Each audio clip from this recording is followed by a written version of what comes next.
Good evening. Hello, I'm Karen Coney. I'm the director of the Vera List Center for Art and Politics here at the New School, and delighted to present to you another iteration of Subjective Histories, a series of talks with artists that is curated and presented here with the help or by SculptureCenter. Sometimes it feels as if the word sculpture performs the same function as the word curating, I think. A vessel or a container word of sorts that has been asked to absorb, accommodate, and hold numerous notions of contemporaneity, ultimately of being in the world. So while our collaboration with SculptureCenter goes back quite a few years, this series becomes ever more timely. The investigation or enactment of a theoretical paradigm, sculpture, through personal experiences or subjective histories. We're particularly delighted about tonight's program since Agnieszka Kurant's work meets our own research on the edge of materiality and visibility. While we engage with thingness, Kurant puts together a, quote, phantom library, a project which consists of creating a physical library of fictional and therefore immaterial books. While we at the Vera List Center look at labor conditions in the architectural field, with a program coming up on April 22nd, Kurant focuses on the materialization of utopias. Thank you to SculptureCenter for making such links between our programs and your own priorities possible. Before I ask Mary Cerudi, the Executive Director and Chief Curator of SculptureCenter, to introduce Agnieszka, let me invite you to join this conversation in the persona of anyone you'd like to be or claim from contemporary times or from the past by sticking this name sticker on your lapel and putting a name of your choosing in it. This is an artwork by Paul Ramirez Jonas, who was commissioned to investigate the archive of the Vera List Center on occasion of its 20th anniversary. And rather than define and develop his own story of our history, he decided that it would be appropriate for all of us, audience members and speakers, to join in this public conversation by giving each other and ourselves names, good names. So without further ado, thank you very much for coming. And Mary, please come and introduce Agnieszka.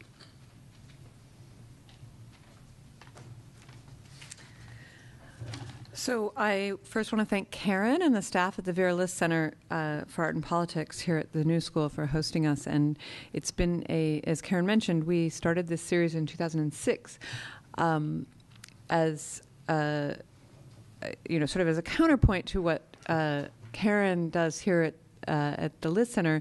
We focus on actual materialization of objects and exhibitions. And when we started this series, it was a way for us to start looking at not just what specific artists that we were working with were making and finding ways to present that in an exhibition context, but to look at how they were making things and what they were thinking about while they were making things, and that there was a rich area for exploration all around the projects that get presented at SculptureCenter. This series kind of runs parallel to our exhibition program.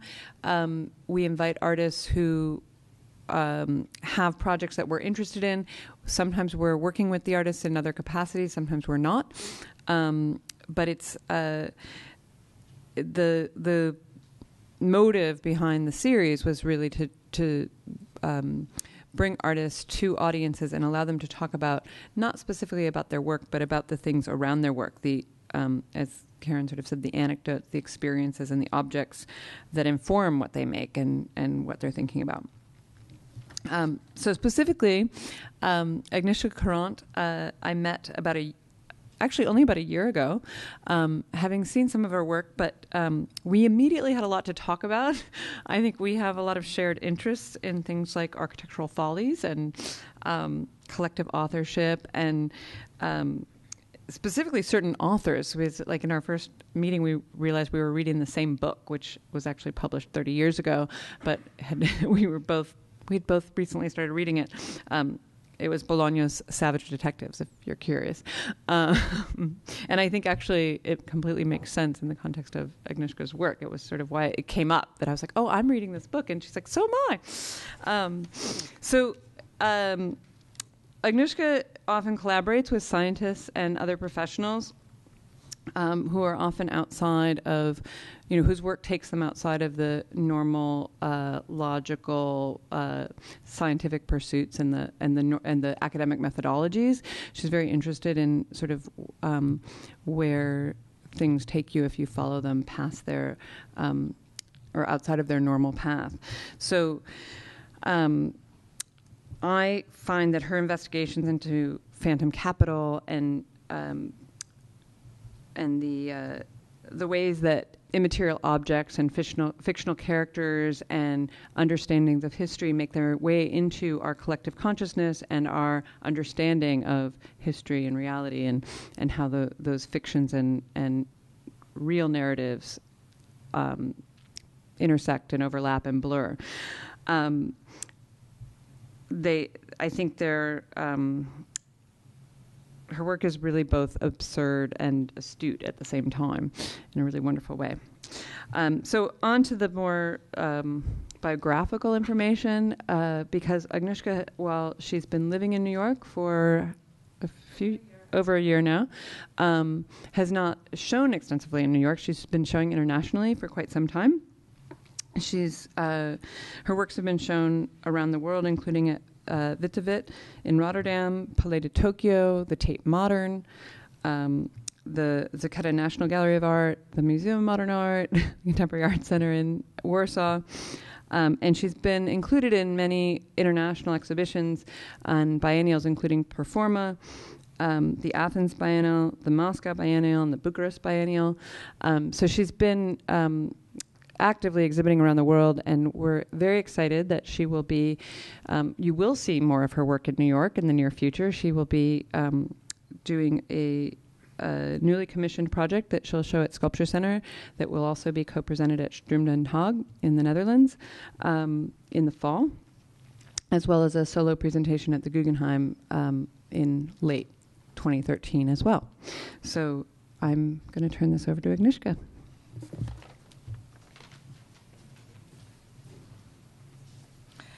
Thank you, Mary. Thank you, Karen. Thanks a lot for inviting me for this talk.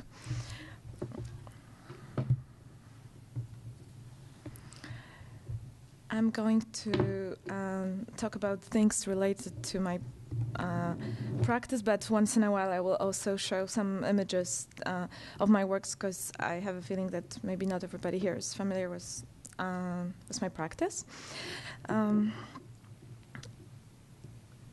Recently, for past 2 years, I've been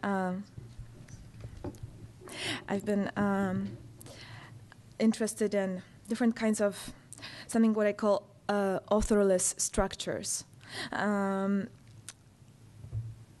I'm interested in situations where authorship is hybrid, blurred, or actually there is no author at all. Sometimes because it's like a kind of collective intelligence situation. Sometimes because it's a text that has an author that somehow disappeared or is unknown. I'm going to start off by presenting results of my very recent research in Belgium, which is going to inform my one of my projects for the SculptureCenter. So inspired by a book by Jean-Yves Joannet, a French critic and writer. The book is entitled Artistes sans œuvre, Artists Without Artworks. This is a book that I have recently translated into English and will soon publish it in conjunction with one of my exhibitions with like collectively authored footnotes. This book is a story, a collection of stories of different authors, both writers and artists, who have been talking their entire lives about creating a certain artwork or writing a given text, but actually they have never written or produced anything. But the way that they were talking about it and the amount of people that they talked about it, or the ways in which the memes or the myths have spread, actually made some of them, or most of them, in one way or another enter either history of literature, to the extent of some of these characters actually appearing in dictionaries of French literature, for example, or for some reason they acquired some kind of existence. And the book, I started translating this book, and one of the main characters who appears there is Jacques Vachet, who is now mentioned in most dictionaries of French literature, but he actually hasn't ever written anything. The only writing that he has somehow authored are informal letters that he has sent to Theodor Frankl and André Breton during the First World War, and he sent a couple of these letters talking about what was happening to him at this time.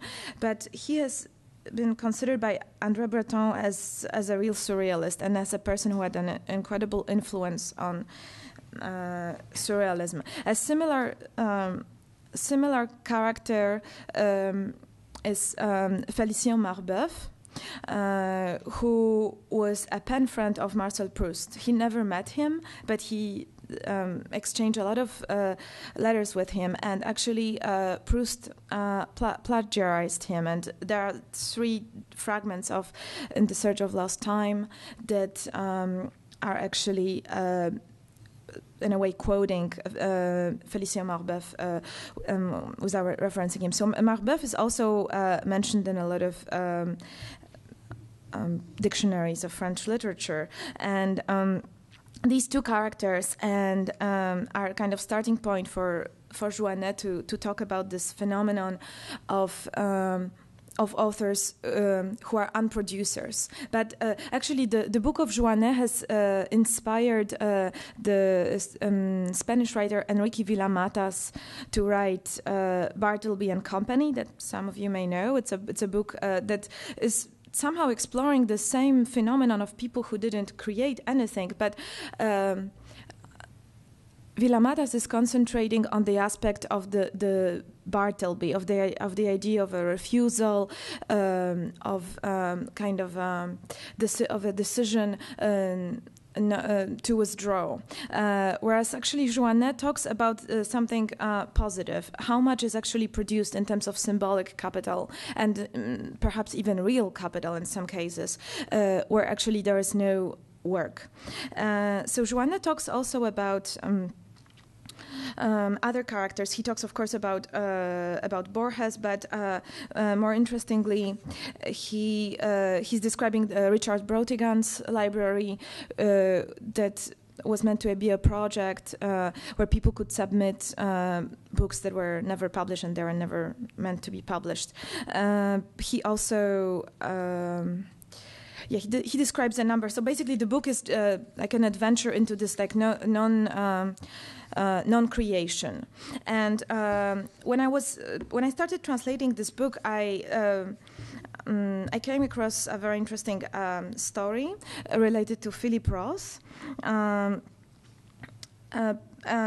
couple of months ago, there was a situation that happened. There was an exchange of correspondence between Philip Roth and the New York Times, and his text was published regarding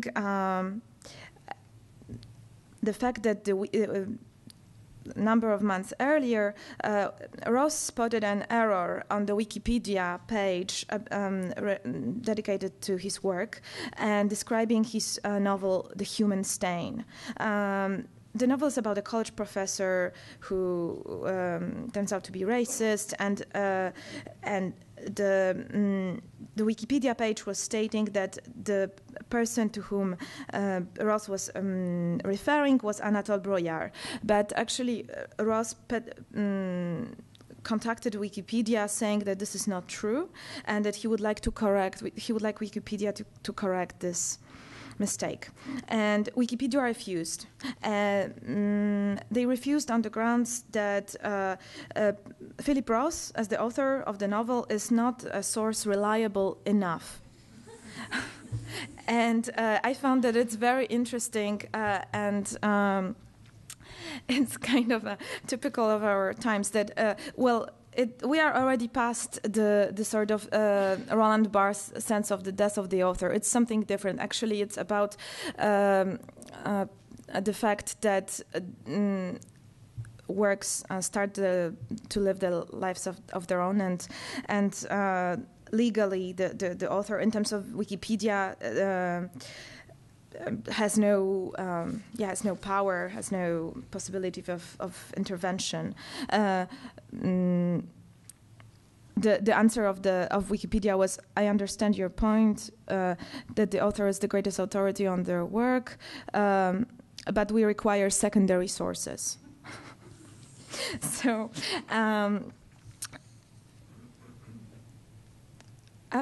So this project, the Jean-Louis Joannet's book about artists without authors, encouraged me to research more also about a different phenomenon, about artworks without authors. And I'm going to show a couple of slides. There is the result of my recent research. I was in Belgium and I decided to research Fantomworks of Marcel Brothers. I started this research simultaneously into Fantomworks of several artists who have been inspiring my work a lot, including Guy de Cointet, Gino De Dominicis, Lee Lozano, among others.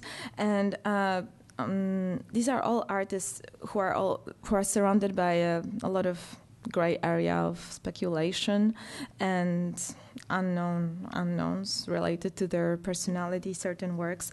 Actually, someone who encouraged me to pursue this project was Jack Wendler, who was a collaborator of Seth Siegelaub, who had a gallery with him, and also maybe known to some of you as a co-author of the co-curator of the Xerox book that involved a lot of New York conceptual artists. So many years ago, I visited Jack Wendler at his house, and he's best friends of Marcel Brothers, and he still lives in his house. I mean, he now moved to California, but he spends a lot of time in Marcel Brothers' house in London. And Wendler told me, he was the first person to tell me about the sort of the gray area of speculation surrounding Brothers, and questions related to how, after Brothers' death, his wife and daughter continued to release works that were somehow that involved Brothers' presence, somehow involved his authorship, but not completely, because what they were basically doing was they were putting together some kind of ephemera, sometimes a note, sometimes a fragment of a sculpture or a text, and they were technically authored by Brothers, but they were not assembled together, so they kind of had the final say. And this was just like a first time that I learned about it, and I decided to research it more. And since Jack Wendler said that it was like everybody was outraged, especially like in the 1980s, because apparently the family of Marcel Brothers was trying to introduce these works to the art market in places where people wouldn't recognize that they were not actually authentic Brothers' works, because they dated. They often also signed the works with a date after Brothers' death. So I decided to research it further, and I actually realized that this kind of forgeries, or I mean, some sort of complex authorship situations are very interesting, because even though they probably contain only about, I don't know, 20-30% of brothers. They are still, in terms of thinking of the estates of many artists, it's very interesting how things can be diluted and how things can still have a value. So basically, I realized that a lot of there's a lot of capital, symbolic capital, and sometimes even real capital in Fantomworks, and works that a lot of these artists not even only started to work on, but to push it even further. Some works that these artists only somehow mentioned in a conversation. I was. Among other things, I was inspired by the text of Dietrichsen on surplus value in art, where he mentions something that I think is very important. He basically tries to translate the Marxist notion of surplus value into how this can be related to different elements in the art production and construction of the art object, and how much labor has to be put in it. And a very interesting thing that Dietrichsen notices is an element of production of any kind of work, according to Marx, is the constant capital, and the constant capital depends on many factors, including the education and the kind of institutions in which given worker was educated, and what kind of country he lives in. So is the education free or paid, and so on and so on. So Dietrichsen points out that part of the education of the artists, which is probably the most important, is sitting and drinking in bars and having informal conversations. And I think that this is very interesting because it can really translate somehow to some kind of component of labor, and actually these informal conversations, and especially the fact that the entire construction of the author is underlined with some kind of collective authorship, collective intelligence, and a lot of influence, a lot of exchange that is happening between the artists, and how much actually even the nearest surrounding of the artists, their families, their partners, their friends, or the fellow artists are actually, how much they need to be present in order to trigger something. And sometimes a lot of ideas happen in conversations. I've been interested over the years in ideas that just pop up in conversations between people, and sometimes it's difficult for any of the artists to pursue this idea because it's not clear who was the author. And so sometimes these conversations become exhibition spaces where ideas die down and they are never followed up. So basically, following this logic and the kind of phantom capital that can be extracted out of the works that were mentioned in conversations and kind of popped up, but then they were never really realized, and they are not mentioned or documented anywhere, I decided to pursue this research, starting with brothers, but I'm going to extend it. So I had a really very interesting, almost like a detective story, a couple of days in Belgium, and this is the result of my research. So I discovered 3 works of brothers which are completely phantom works. They are not documented. Nobody has. Nobody owns them. Nobody knows about them. The first one was discovered by enlarging a photograph that you can see in the left corner. This is a piece of brothers that was shown in the 1974 exhibition at the Palais des Beaux-Arts. He showed this mirror with an eagle as part of the Department of Eagles, and this is a photograph that is part of the visual documentation taken by a photographer just before the exhibition opened, a couple of hours earlier. So, and this photograph, the one in the corner, has been used in many publications. So technically, a lot of people have seen it. But then, when the reflection in the mirror was blown up, what we can discover is that it's almost like a kind of Michelangelo Antonioni situation where we can discover a phantom work which is inside of this reflection. The phantom work is a sand carpet that eventually was shown by Brothers in the same exhibition in a very different form. So sand carpet is one of the motifs that he would probably repeat many times if he had more time, if he didn't pass away, because he passed away just a bit more than a year after this show opened. And what is typical for Brothers is that he usually used all of his motifs many times, so they became like kind of empty signs, empty icons. So it's very possible, almost certain, that he would use it later. So eventually what he showed in the exhibition was a sand carpet with an alphabet that is made with like a different color pigment and a palm tree on it and a towel. But before he arrived at this form, he actually was thinking for a long time about making a different sand carpet with his own initials. And nobody actually knew about this, because he didn't really discuss it with anyone, except for the curator, Yves Gelvert, who was there and witnessed, but he didn't even probably pay that. I mean, the piece was not documented. The piece didn't exist. Only the final form existed. So now we are confronted with this piece that is there. This is the like a test form of the piece with the letters, the initials of Brothers, because this is the motif that he was planning to use. So it's MB repeated. I mean, you can't see here well, but if it's even more enlarged, you can see it. The pattern on the carpet is his initials mixed with like logos of different currencies, and.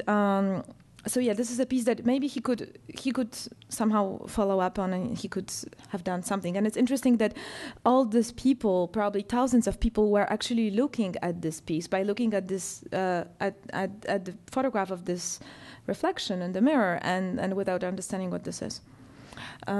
This is a second phantom piece that I discovered by talking to Annie De Decker, who was the director of Wide White Space, and he told me how Brothers once came to the gallery and brought a piece for an exhibition, and they were like yellow painted, like kind of naturalistically looking French fries. She really didn't like the piece, and she has thrown it out. And then he came back home and he repainted the fries black and brought them back, and she still didn't like them. And then he went back home and he repainted them red, and he brought them, and she still didn't like them. And then he said, "Okay, just throw it out. Throw it out. It's trash." And actually, they were supposed to collect the trash from the street in a couple of hours, so he wanted her to put it on the street. Eventually, she didn't, and she put it in the attic, and she forgot about the piece for like 20 years, and she has come across it by accident, and brought it back to Maria Gleason, and the widow of Marcel Brothers, and left it with her. And so nobody but Maria Gleason decided not to show the piece because it was meant to be trash, and Brothers decided that it's not a work. And then what happened is that after that I discovered the story, and I was very happy, and then I started Googling this image, and Googling just black fries of Marcel Brothers, just to make sure that there was no image that appeared anywhere. And I found this image, and this is a photograph of a collection at MoMA, actually current display, that owns black fries of Brothers. And so I was like really unhappy, because I thought, okay, maybe there is a different Brothers. And then I saw Annie De Decker from Wide White Space again, and I told her about it, and she said, "No, listen, this is not a real Brothers, because I know absolutely every single piece of Marcel Brothers that he has ever made. So this is not a real Brothers. So I'm just about to investigate it. This actually seems not to be a real Brothers. So just probably you're one of the first ones who are learning about it." And she's like an authority in Brothers. And yeah. So this is the third piece. I think I probably have to speed up. This is a place where the widow of Marcel Brothers, to whom I'm really grateful for all her input in this story, she brought me to this gallery to show me. When I told her that I'm looking for kind of Fantomworks that were never documented and we cannot even be sure if they exist, maybe they are just mentioned in a conversation. So she told me that in a conversation with her and another artist whose identity she didn't want to disclose, Brothers mentioned that he wants to make this piece. This is Galerie du Bailly. It's a kind of shopping gallery in Brussels that now it's kind of abandoned and sort of dead. But at the time and in early 70s, the galleries such as White Space, they had their storefronts there, and they were showing. They were just having short exhibitions every month. So. During these openings that were happening every month, one day Marcel Brothers discovered that there are these vitrines, empty vitrines that were meant to advertise different things, but they were actually not often used. And he wanted to put each month, when there is a different opening, he wanted to make a display in these vitrines of a different product. Like one time it would be chocolates, another time building materials, another time bank products like money or gold, on another occasion like beauty products. So this was his idea, and he wasn't allowed to do this because the owner didn't allow him to rent the vitrines. So the vitrines are empty, and he didn't tell about it to anyone. And Maria Gleason is the only person who knows about it. And we are kind of in a conversation what to do. And she actually is thinking of doing something. I am thinking of maybe doing something. But what is most interesting for me is this kind of like some kind of frozen potential of things that are started, and they have this nature of being maybe like 20% Brothers, but they are not completely. It's like Borderless Brothers. If you can think of like decaffeinated coffee or sugarless sugar, it's a Borderless Brothers. So, okay. Now I'm going to maybe talk a little bit about two projects briefly and how they were informed. Again, related to Fantomworks and Phantom Capital. This is a piece that changes its title depending on a frequency used in a given space, in a given gallery or museum. So the title changes each time. Like last time when I showed it, it was called 88.7. It's inspired by actually a phantom work that I extracted from a story by Heinrich Böll. The story is a novelette called Dr. Morke's Collected Silences. And it's a story about a radio technician who he gets his first job at a radio station, and he's being asked to re-edit recordings of different kind of public political speeches of people who changed their political views. So he basically has to change the past. He realizes that he sometimes has to cut out the word God from the speeches of people who became atheists, or to change certain fragments of their presentations. So when he realizes that it's all about changing the past, he has to overreact it somehow, and he develops this strange hobby. So since another thing he's asked to do as an editor, he has to cut out two long silent pauses that people make while speaking on the radio. So when the pause, because people are thinking or hesitating, when the pause is too long, he has to cut it, and it all ends on the editing floor. So he starts accumulating the silences and put it together into one recording that he listens to for pleasure in the evenings.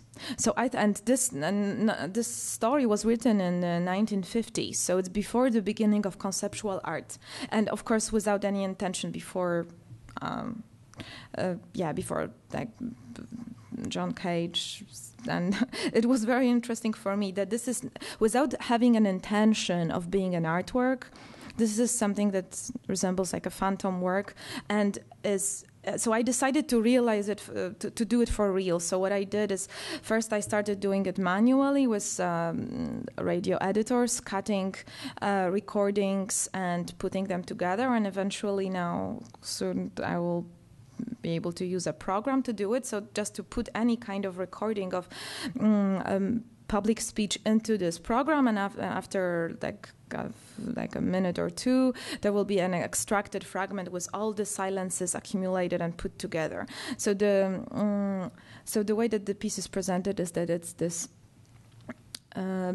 tape recorder, reel-to-reel, that is connected with an antenna that is broadcasting on a frequency that we choose to the radio that is receiving the signal, and then this radio becomes like tuned to this channel with no content, some kind of like empty format broadcast. And what we hear is something that sounds a little bit like a poltergeist or some kind of ghosts, because but actually what we hear is the sound of changing format, because the recording that we hear is changing room tones that are edited together. Because if you know, when silence is recorded in a silenced room, what we actually hear is something called the room tone, and it depends on the shape and size of the room where we're recording. So when we put all these bits together, the sound is going to be like a kind of resonance box, like a negative sculpture, because it's like shh, shh, shh, shh, making the sound of changing the actual shape where it was recorded. So so it's just a work that was sort of born out of this process of researching phantoms. This work, some of you may know, just I will say a few words. It's my research into territories, phantom territories, phantom islands, so different territories that appeared on world maps because of a misconception, because of an observed Fata Morgana, or sometimes because explorers wanted to get more funding for their expedition, and they would put an extra island on the world map. So some of these islands actually led to real conflicts, like Antillia led to Brill, like a series of correspondence and a conflict between Portugal and Spain. And so a lot of these islands actually translated into real either exchange capital or conflicts that almost led to wars. And so I did is I created an archive of all these territories, and I researched it for a very long time. And then I put them all on the world map, depicting the real colonial divisions of these territories. So this is all real, basically. I then removed all the remaining continents, but the islands on the map are with regard to where they should be, to the other continents, except that it's like a sort of imaginary layer. But the colonial divisions of this imaginary territories are real, basically. Like it's this legend here shows like which countries were claiming to be sovereigns of this phantom territories. So the interesting thing is that the last phantom islands disappeared from world maps in 1940s with the advent of aerial photography, and before it was impossible to verify how they if they are there or not. So this is the project that Karin mentioned earlier, the Phantom Library, but maybe I don't have time to talk about it. Continuing my discourse about phantoms and phantom capital, I want to. I'm sorry about the quality of the image, but this is the only material that is available, actually.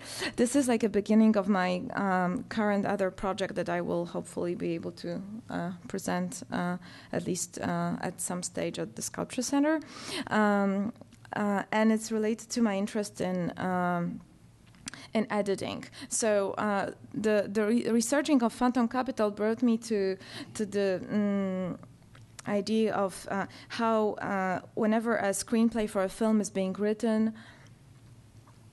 there is always some kind of surplus material that is edited out at the end from the final footage, and sometimes entire characters or plots are completely cut out. And I got interested in how many of these characters actually did get cut out. So this is, for example, Charlotte Rampling cut out completely out of A Vanishing Point. She played a hitchhiker, and the reason why this images are not good quality is because you can't really have access to this. It's not so. Basically, I started collaborating with film editor Walter Murch, that some of you may know.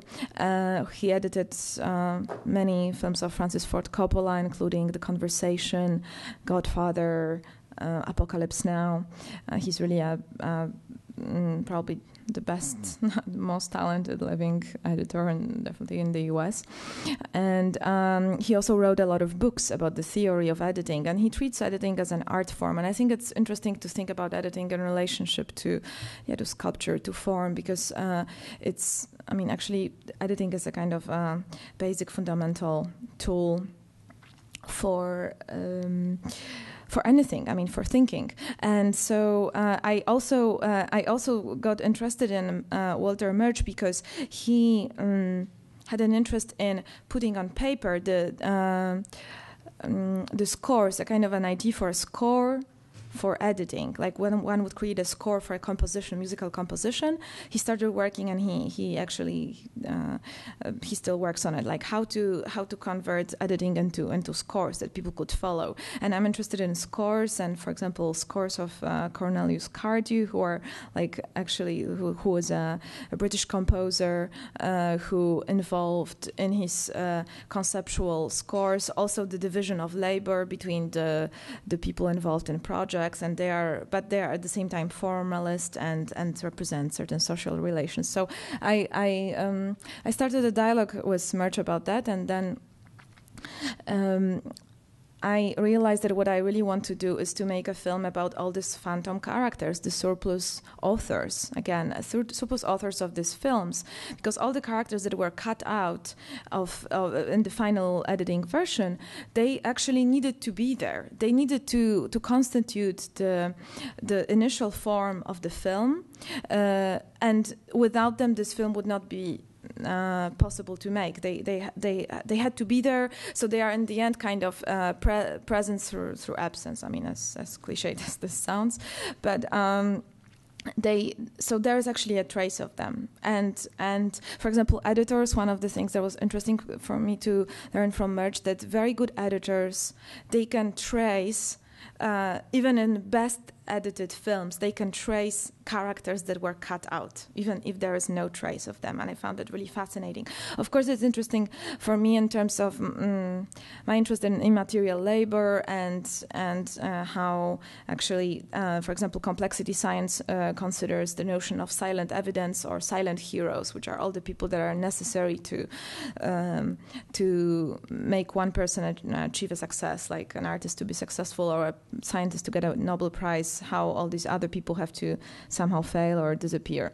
So basically, something that I'm trying to research right now is films, characters that were completely cut out of films, and some examples are really incredible. Some of you may know probably the most famous example in America is The Big Chill with Kevin Costner, where the character that he's playing is reduced to actually somebody who is dead in the opening scene, and it's his funeral. So basically all the labor that these actors are putting all their time is completely erased, and they disappear. So there are incredible examples of, for example, Harvey Keitel being in Apocalypse Now, or there's like an endless list of characters. And for example, like there was Mick Jagger and Fitzcarraldo, one of the more interesting examples. He actually had to go on a tour, so they stopped in the middle, and then they shot it again. He didn't fit, it wasn't, but they shot for like a month's time. So anyway, what I'm doing right now is trying to trace some of this footage and then try to edit something from the source material and put it together into a story about these characters, because they actually inhabit some kind of land of no man's land of potential phantom capital. So yeah, this is like another area of research. And now I'm going to talk a little bit about my interest in atemporality. And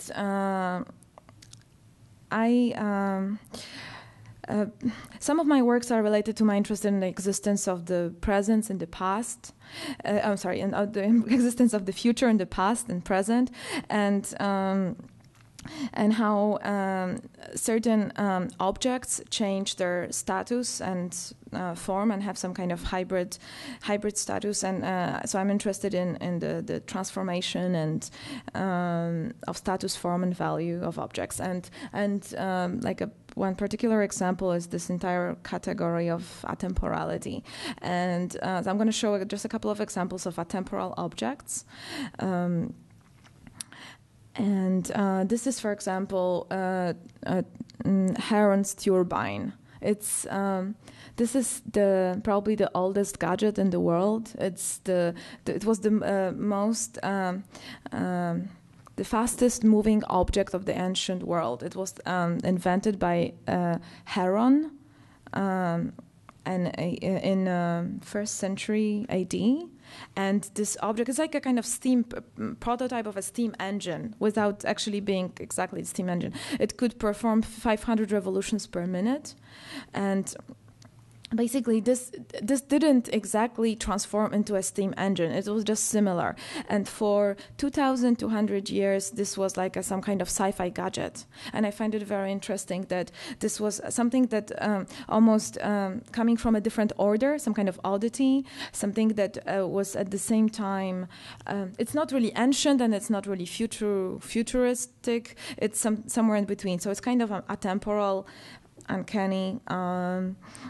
Bruce Sterling talks about atemporality, referring to William Gibson, who actually coined this notion of atemporality, and he uses a notion of unheimlich, like instead of unheimlich, unheimlich, like something like a ghost, like an outlier that is. So this, for example, is this kind of, because it didn't really transform into the steam engine exactly. It was just a gadget, and everybody was just looking at it as this super rapidly moving object, and it didn't serve. It didn't have any purpose or function. I find it really interesting that something like a notion of a gadget already existed in the ancient world. I mean, without actually this word existing. And this is an image of a cuneiform, which I think it's like basically Babylonian message, and I think it's another example of how things change their status. Because first, when it was created, it was a message from a Babylonian governor to an Egyptian pharaoh, just saying that he's going to follow the orders, some very banal message.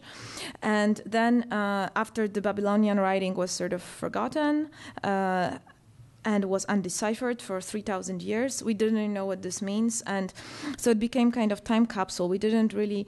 It's people considered these cuneiforms that were found large amounts as kind of amulets or having a magical meaning, a magical purpose. And I find it very interesting. Then at the end, it's just like a piece of dead media. That it's actually, it was banal, then it had the status of something extraordinary, and then it came back to this banal status. And so it was like this kind of journey of this object having changed status and meaning twice over the years. And these are photos of Otzi, this is the body that was found in the glacier in Austria. It's a body of a human that has fallen into the glacier and was frozen. And because he was frozen immediately, and it was over 5,000 years ago. So, but he was so perfectly sort of mummified that we actually know the content of his stomach. It's like almost like better than photographic. It's like a real. So somehow this person that it's almost a kind of outlier, just basically this person as if he traveled in time. We know so much, we can basically reconstruct with precise details the afternoon that he has spent 5,000 years ago. And I was just interested. And this is another example of these atemporal places that I'm interested in. Now this is a place that I went to in Morocco that I'm intending to shoot a film. These are Atlas Studios. Atlas Studios were built in 1983, and they actually look like the Egyptian temples and pyramids, and we would normally think that these are that this is Egypt, except that these are actually images of Atlas Studios, where they have shot different films, from Lawrence from Arabia to Asterix and Cleopatra, Kundun, and even Star Wars. And these are basically the biggest film studios in the world. And what happens is that all these ruins, Egyptian ruins, because most of they invested the biggest amount of money into the ruins, the Egyptian ruins. So they served for different purposes, and they were used for different as different kind of sets. And now, because they were used so many times, they are actually decaying. So there is an entire department of conservation of this, and it becomes a museum. And there are tickets now. You can go there and you can visit it as a museum. And actually, probably in 200 years, they will look exactly the same as the ruins in Egypt. Basically, they are going to not be very. I mean, they are already not very different. I mean, when you look at this, except they are made of papier-mâché, and they are. But from afar, you don't really see this. So basically, the same kind of like. Again, a kind of hybrid. And this is another interesting place. It's called Onkalo. It's in Finland, and it's the nuclear fuel repository. They are starting to build it, and it's going to be completed in a couple of years. It's a repository for nuclear waste. So as you know, we basically the waste. I'm sure this has been debated here many times during the thingness seminars. Waste is one of the biggest problems on Earth, and so what to do with it? So they are currently drilling a massive hole in the rocks, and building tunnels. These are images of the construction site, and there will be pipes through which fuel can be pumped into the inside of the rock to this reservoir, and it will take about 100 years to fill it. And after this time, it's going to be closed. And basically, the reason why I think that this place is somehow again called atemporal and connected to the future is because their main problem is how to inform the future people, because the time of the half-life of this nuclear fuel, the half-life of plutonium or uranium is about 100,000 years. I mean, it depends on the element, but it will take about 100,000 years for all it to completely decay. And so basically, the problem is that it has to be sealed, and it cannot be opened by humans or anyone until it's completely decayed. So how to mark this territory? How to tell people in the future not to open it? And they were asking themselves question: are people in 100,000 years going to use language? Are they going to use visual communication? How are they going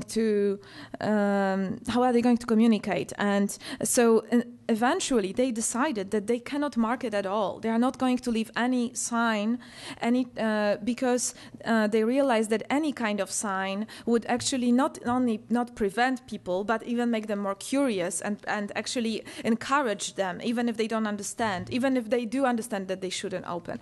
So actually they decided not to mark this at all. So it's going to be sealed, and without no information, it's going to be completely mysterious. So I found it very interesting. But this research still continues. So all this has all these atemporal things in many different ways have influenced my piece that probably some of you know. It's called Future Anterior, and it's a collaboration that I've done with a famous clairvoyant who's Polish. So I learned about him because he works kind of secretly, but he does work officially. I mean, like he works regularly for Interpol, and he worked for a number of governments in Europe, and he's been consulted as a reliable source of knowledge. And I asked him to create a forecast of what is going to happen in the year 2020, because I was interested in general in the hindsight bias, the 2020 vision, and how we're like inventing causality and making up stories after the fact when things come true. So he told me what's going to happen in this year, and I invited a number of journalists to write it up into real articles. I also invited some companies to buy advertising, and this is how the project was funded.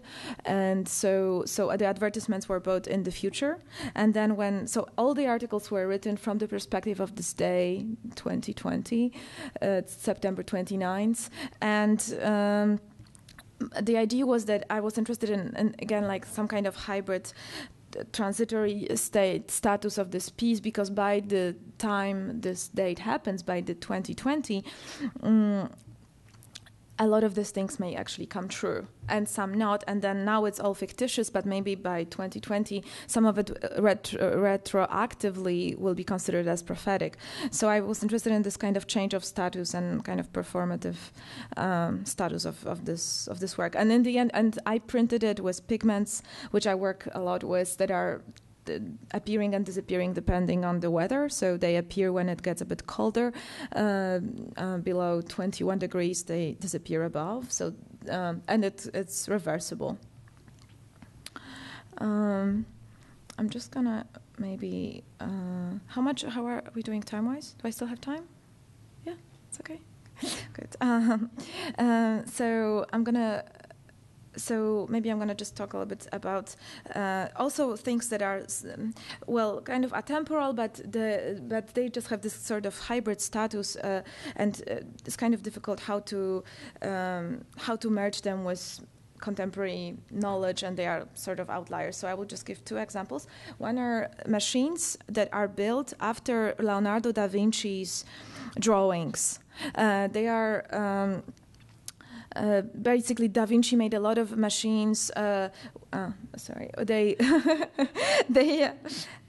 think, oh yeah, it's here. That he was interested in building something that would later become an airplane and different kind of machines for different purposes. But he didn't really know all the mechanics, so they are completely useless. But they were interesting drawings. So now there are many exhibitions around the world that are, again, speaking of Phantom Capital, these exhibitions are showing some works of Da Vinci, usually like one work that maybe so his pencil, and the rest is like ephemera. And one of the things that are recreated for these exhibitions are 3D models of these machines that have no purpose, no function, and they are just, but what are they? I mean, which time order do they belong to? Are they from 16th century, from now? Are they serving like the entertainment industry, or is it like a memorabilia? So yeah.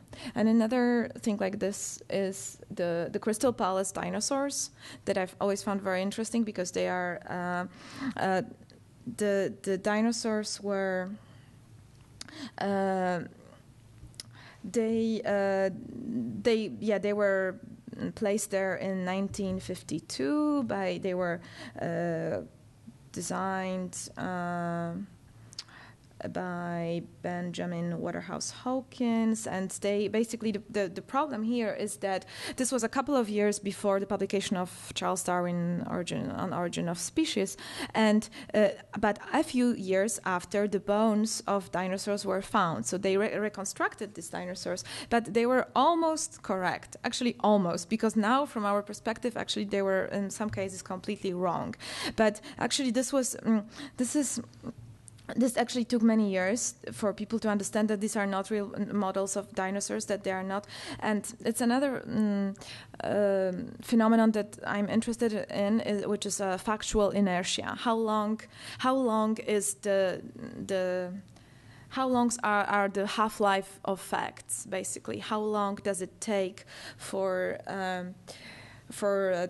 something that is not true to adhere to to out-of-date information? So, okay. And now I'm going to talk a little bit about hybridity of use and form. So these are things that I was collecting when I was in Poland, when I was a kid. Polish have, I think that Polish are especially talented in this, in inventing different washers and slugs. So basically, these are all the things that people would put into vending machines to replace money. And because they would have the same weight and sometimes similar shape, but it's mostly about the weight. And so sometimes some vending machines, especially in the 80s when a lot of Polish people were immigrating to former Western Europe, were filled with these like washers. And actually in New York there is a metro transit museum where you can find slugs, which are things that people put to avoid payment. So people would actually, I mean, not anymore, because this was in the time when there were tokens in the metro, in the London metro. But so they are basically different kinds of coins from other countries, parts of metal they're also meant to weigh the same as the tokens. So sometimes they are pierced, and they take forms of their own, and I found it very interesting. So, this is an example of hybrid ownership. So I was talking a little bit about hybrid authorship. I could probably talk about it endlessly, but I just wanted to give a different kind of example. So I mean, probably most people know this project. It's Unli started by Philippe Parano and Pierre Huyghe, artists who both inspire my work a lot. But what I recently learned is that this exhibition is particularly interesting, which actually I knew already, because it was bought as one work, as one collective artwork by Van Abbe Museum in Holland. And what is interesting is that I just talked to Jan de Boot, who was the person who bought this piece for the collection of this museum, and so it was already an interesting case, because it's an exhibition, it's a group show of different artists with different artworks. So it was already an interesting thing to have it in the collection. But to the outrage of Jan de Boot, who bought it for Van Abbe, a couple of years later, he found out that the same Unli project was sold to a collector in Miami, who donated it to the Guggenheim Museum. So now but it was meant to be an edition of one.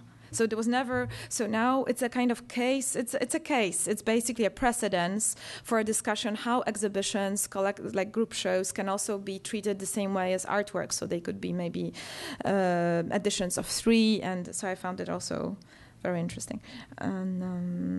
And this is like just a series of works that I did, where there are always 3 layers and 3 different works by different artists that I approach, who give me a piece, and then the final work is printed with 3 different layers, 3 different pigments that appear and disappear depending on the weather conditions and light. So, for example, this is the pink, so I'm just showing you how it works, because I can't show it here.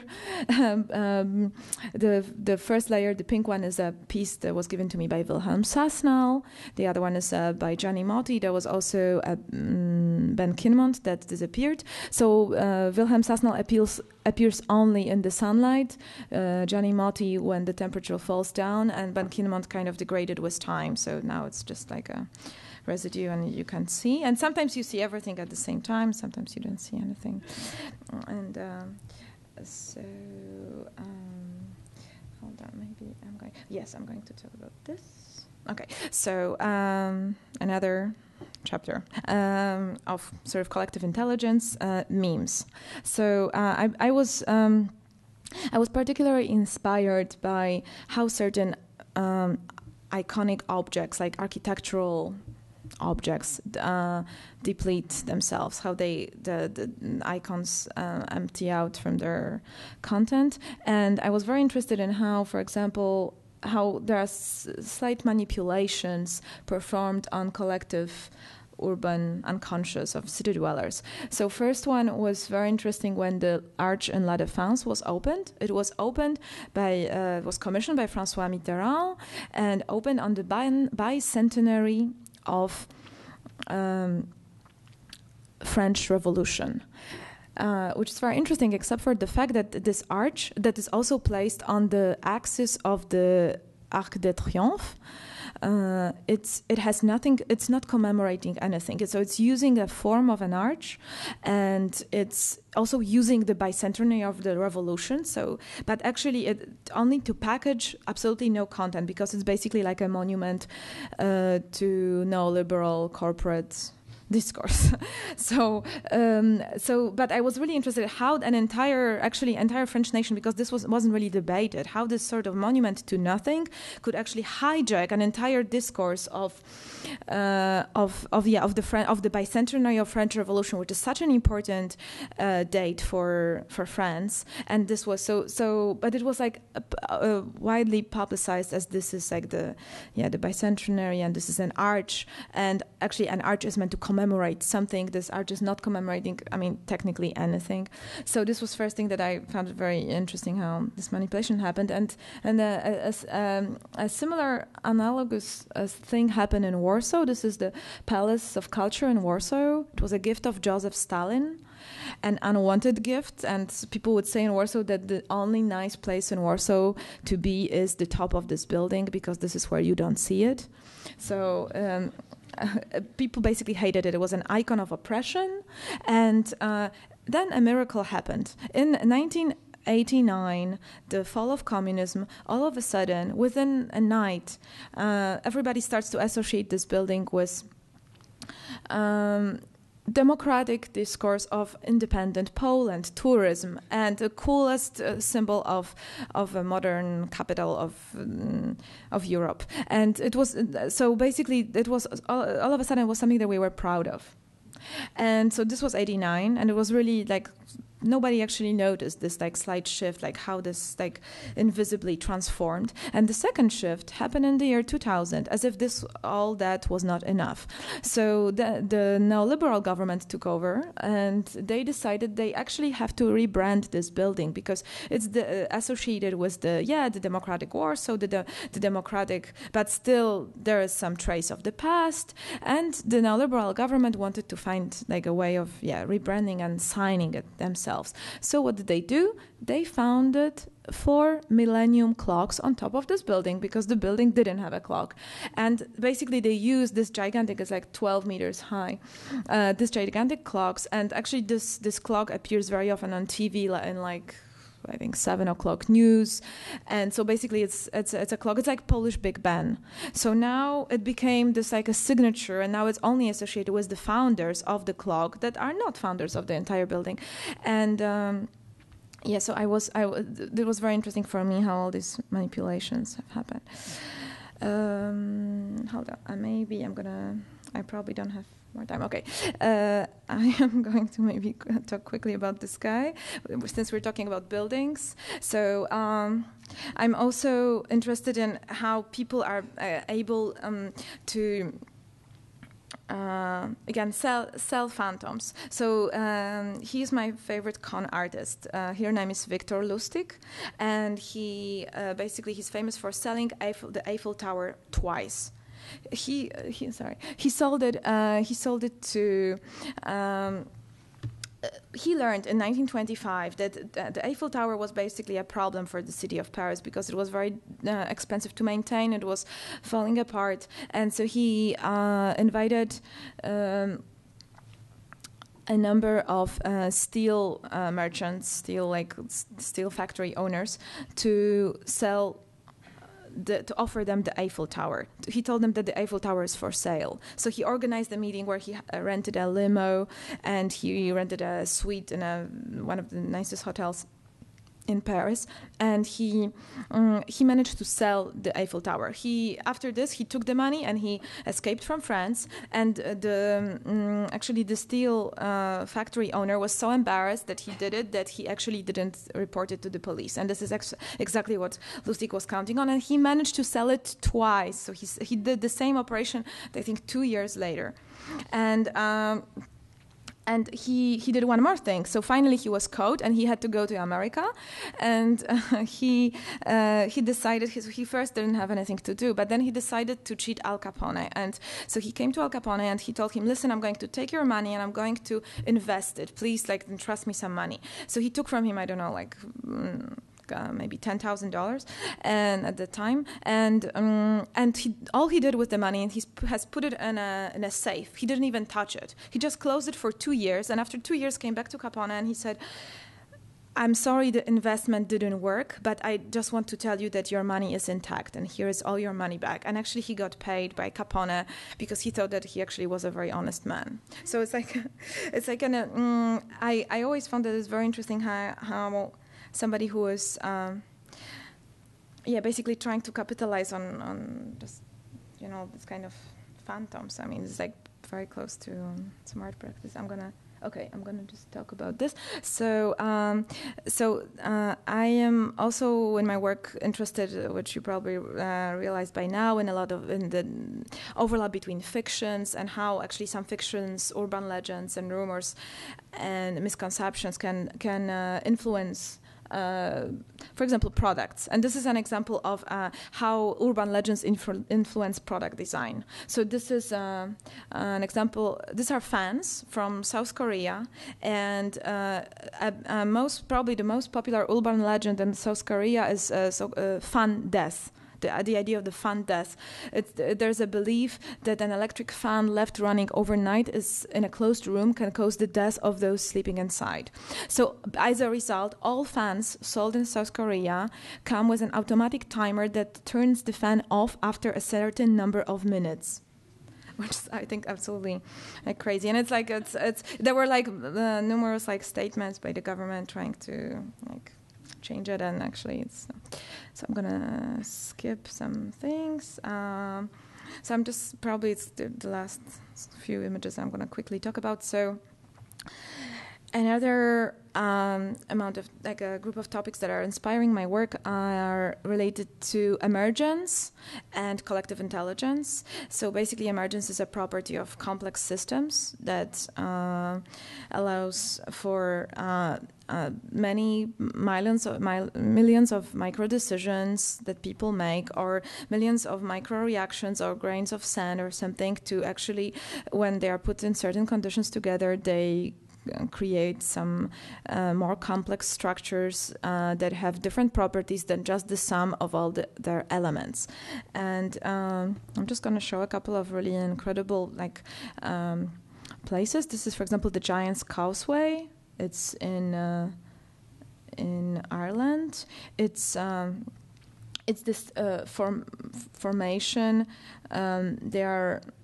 Basically, it's a result of an ancient volcanic eruption, and there are about 40,000 interlocking basalt columns that they look basically like a video game or like pixels, and but this is like a giant area, and they all look like this,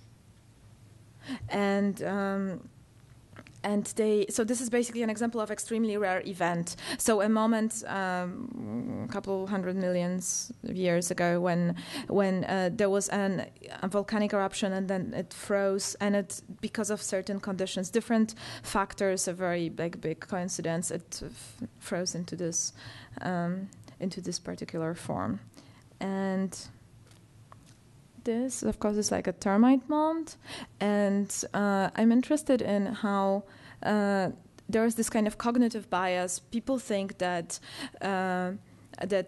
forms like flock of birds or termite mounds or some ant colonies are built because there is a queen who is sending orders. But in fact, the way that all these structures are being generated is by just every single element. So let's say like in a flock of birds, every single element is only observing their nearest surrounding and reacting to it. So there is no guidance. There is nobody giving, and they don't know a master plan. They are just basically observing their nearest neighbor. And then of course the organism that I found the most interesting is the slime mold. Probably some of you know, looks kind of crazy. So slime mold is a self-organizing organism that shows signs of intelligence without any brain, basically. And the way that it functions is that it informs its neighboring cells through a pheromone, through an enzyme, and they can somehow communicate. So basically, even though it's one of the most simple living creatures, it's capable of performing complex movements. For example, it can go through a labyrinth.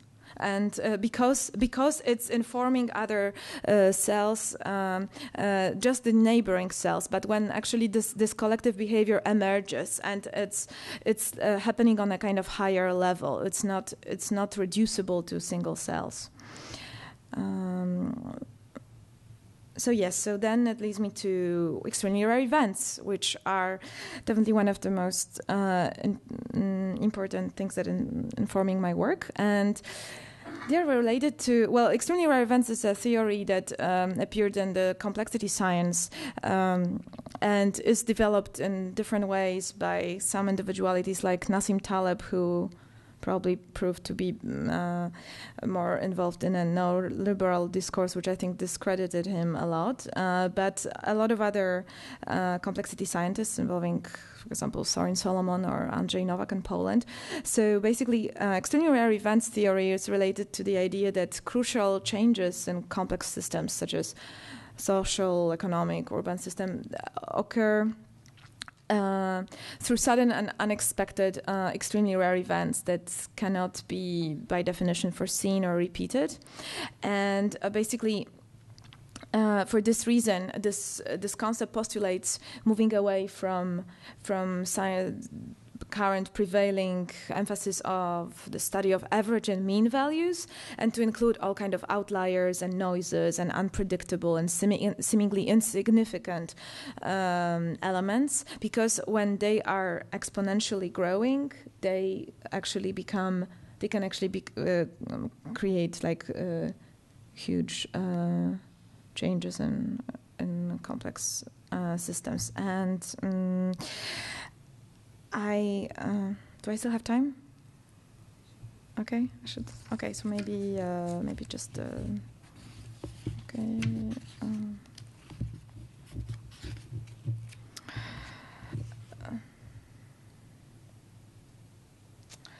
Okay, so just maybe like for the end, these are images of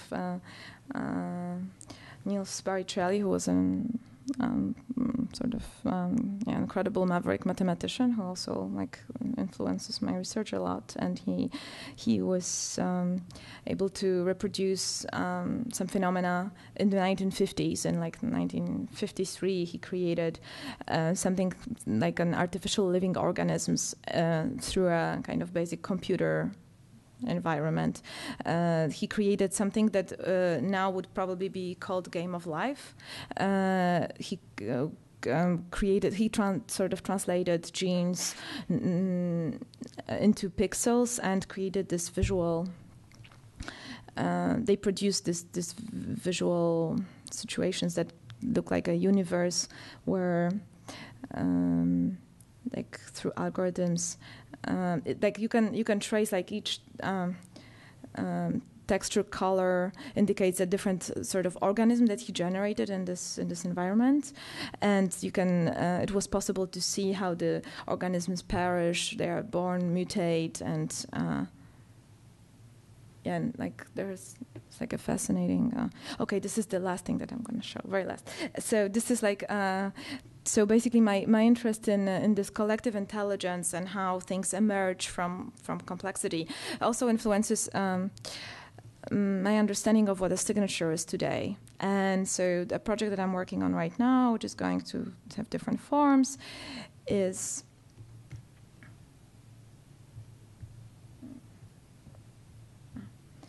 this, which is basically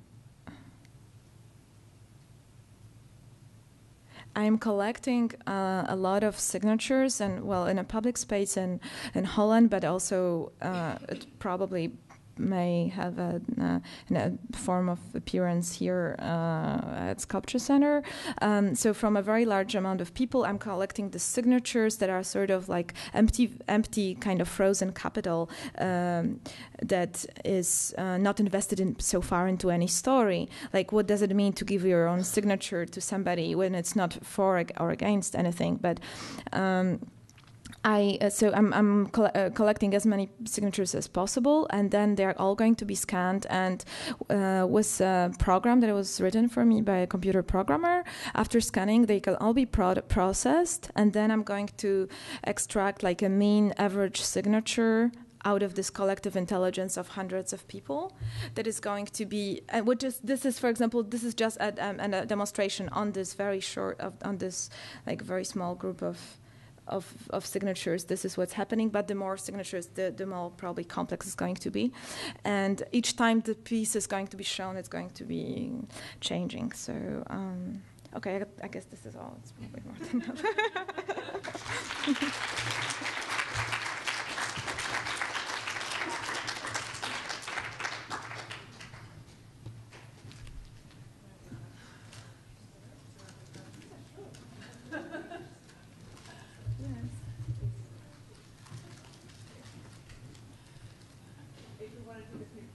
Yes, if anyone has questions, please.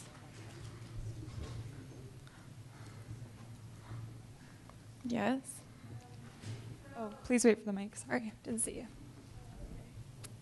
So I noted that you had said in the kind of latter part of the lecture that one of the queries you were doing was trying to figure out how long does it take for a communal lie for people to kind of find out about the truth. And so what did you find out about that, and what were the different, variables that came up? In relation to which project? I'm sorry. I'm not sure. The newspaper? Oh, well, no, it was after the newspaper. The factual inertia. Oh, yeah, things that... Well, some stories are really crazy. For example, there is this kind of cartoon character, Popeye, and he was used. There was a wrongful discovery that spinach contains 35 grams of iron. That was made quite soon before Popeye was introduced as a character, and. But actually, the person who discovered, I forgot the name of the scientist, he noted down wrongly the result of the test. It was actually 3.5 grams and not 35. But it took a very long time until this message was propagated, and actually, the Popeye decided to. Popeye was used to launch this new spinach at that time, and it took like 50 years for some people to actually forget. It's a really incredible story. It's very funny. It's like some kind of persistent truth. Well, there are many stories like this. For example,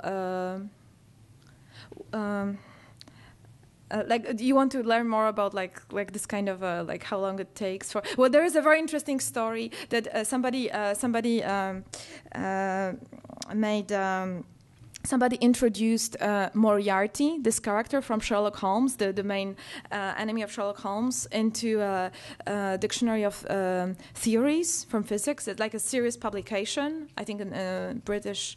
It's a British publication. I don't remember the date, but you can Google it. It's I checked it. It's true. So somebody introduced this character as somebody who authored some theory about asteroids, and there is like maybe 20 people who are quoting this in like serious papers. So now a book that I was recently reading about exactly the half-life of facts is actually quoting all the people who referred to this theory of Moriarty, not even thinking that the name of the author is kind of suspicious. So I don't know if this answers. I mean, there are endless examples, you know.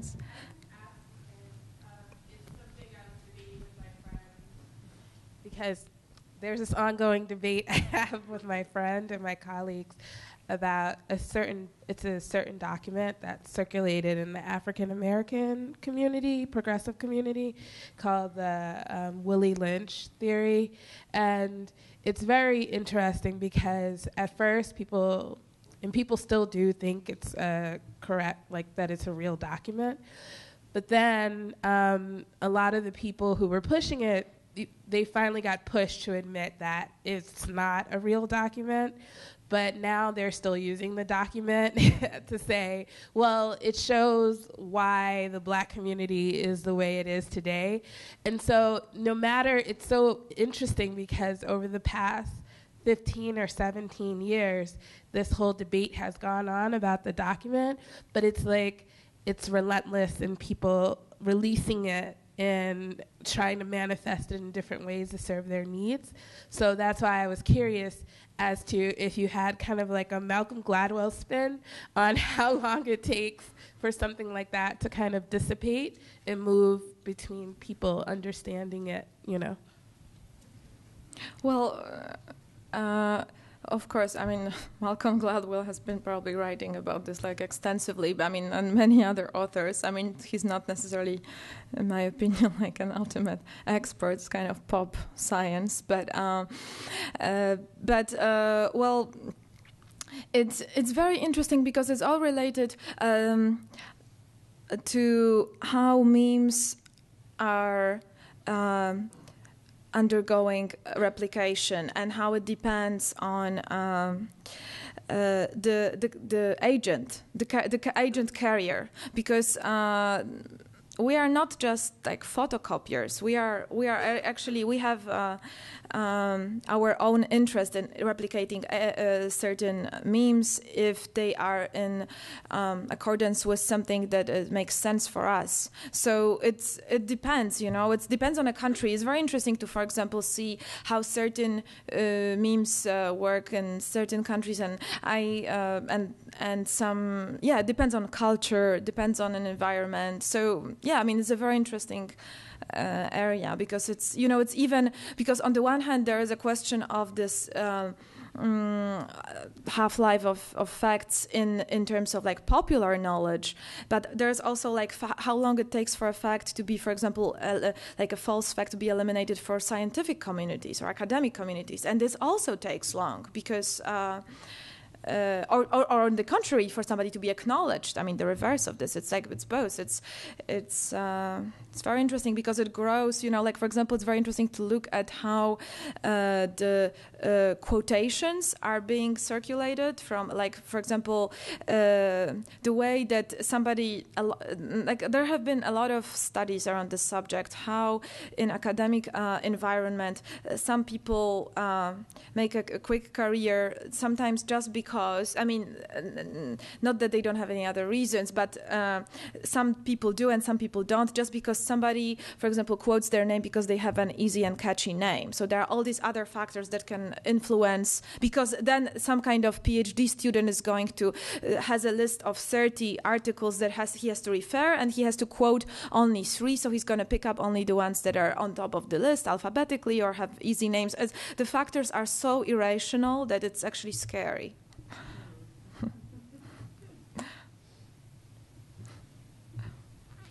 Any other questions? I have a question. When you started talking about fictitious authorship or like anonymous and collective intelligence and all of that, I thought about the historical lineage of the idea of authorship, and like individual authorship, as we all know, arose with the advent of Renaissance, and then before that, in the medieval times, there was also the idea of this anonymous authorship.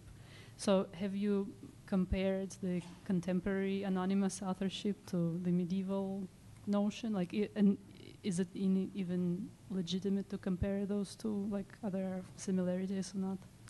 I think it's a very interesting question. You know, I didn't have enough time, but I was thinking of showing some short clip that you may see when you get back home.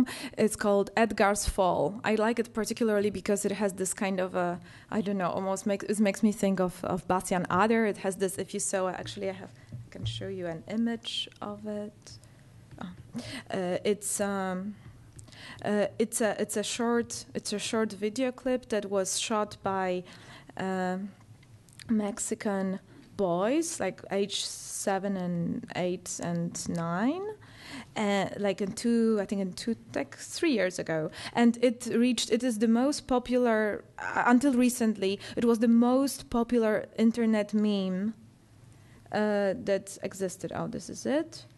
Oh my God! I realized. It's gonna take a moment. Okay, so you're gonna see it. Okay, so basically, so 3 boys decided to film like a trip. Oh yeah, this is it. A trip to the countryside. Okay, and they filmed it, and one of them is falling into the water. It's a really kind of a little bit like a Bastian Ader situation, and oh yeah, here it is. And then so this was like a very private video. Was basically no author. I mean, just 6-year-olds. So they could barely use camera. And they could, I mean, of course, some kids are very skilled, so now they are.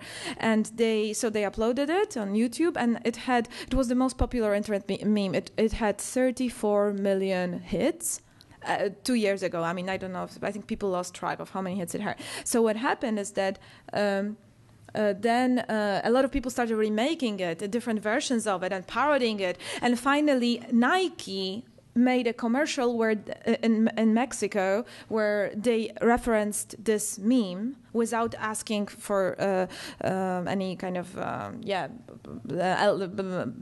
copyright or anything. And so the 6-year-old kids, they made another film. So the first one was called Edgar's Fall. They made a second film after 2 years called Edgar's Revenge. This is it. I mean, basically, they made a parody of this, and they are like they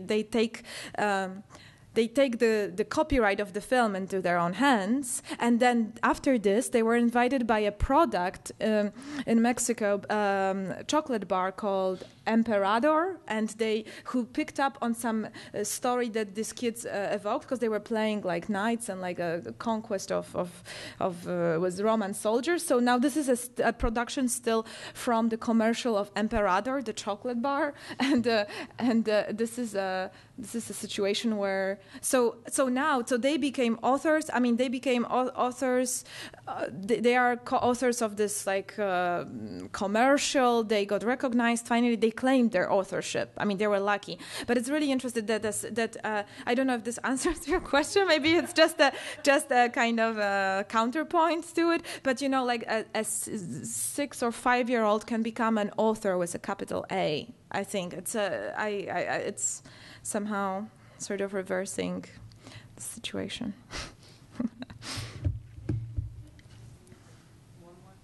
One more question?